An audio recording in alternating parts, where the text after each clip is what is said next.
An attack on our tolerant and open society. That is how the Dutch Prime Minister describes today's attack in the Netherlands. We now know 3 people are dead after a gunman opened fire on a tram.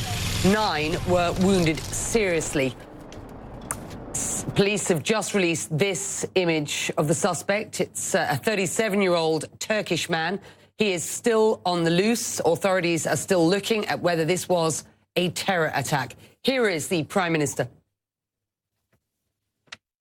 Een daad van terreur. This was an act of terror. That is an attack to our society, an attack on our tolerant and open society. If indeed this is an act of terror, then of course there is only one response possible, and that response is as follows: that our state, our democracy, we are stronger than fanatics and violence.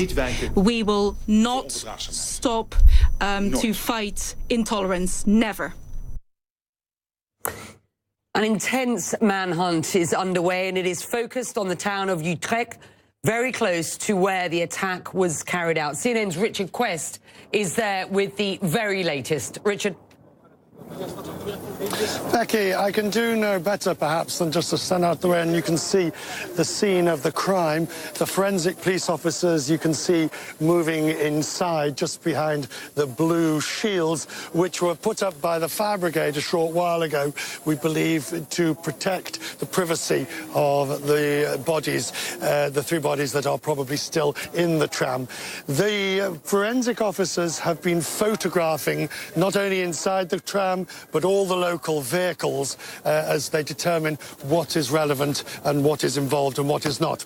Over to the left of me, further down the road, by about half a kilometre away, that we believe is where the latest police operation is underway, as the search for Tannin continues. Now, a few moments ago, I saw several Mercedes cars speeding through this way. Inside, you could see rapid response officers wearing black balaclava helmets. But so far, we've heard no indication of what's actually going on. So, Becky, the scene is in complete lockdown. Local residents have been told not to leave their homes. And, Becky, the area, this part of Utrecht, is at level 5, which is the highest classification of terror. Yeah, that is remarkable, and I'm sure the atmosphere very difficult. Richard, this is a developing story, of course. What more, if anything, do we know about the man who has been named, clearly the suspect, in this case?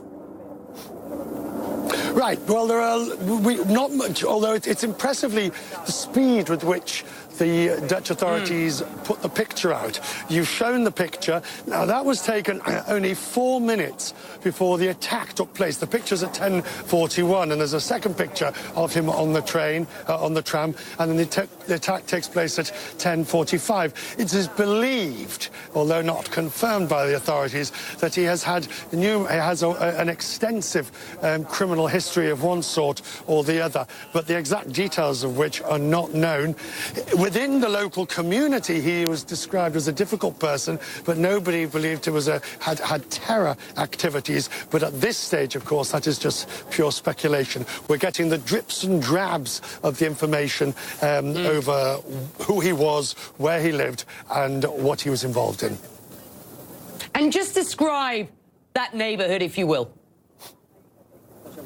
I will, absolutely. I'll get out the way and we can actually show you the neighbourhood. The neighbourhood, I mean, it's you know, Utrecht is a university town. We've got a beautiful downtown with canals and things, but this particular area is primarily either light industry or residential. There is, you know, not wishing to be disrespectful to the residents, there doesn't seem to be much remarkable about this part of town. It's about 40 minutes drive or so from Amsterdam. It took me about 40 minutes.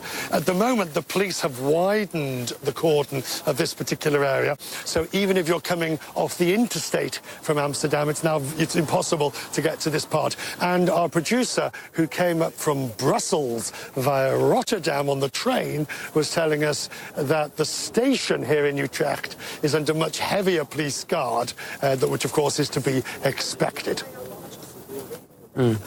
Richard Quest at the scene for you. Richard, thank you. It is 4 there in the afternoon. And viewers, I want to show you a tweet now from the controversial far-right Dutch politician Geert Wilders, who calls the shooting, quote, terrible news, and sends his thoughts to the victims and their loved ones.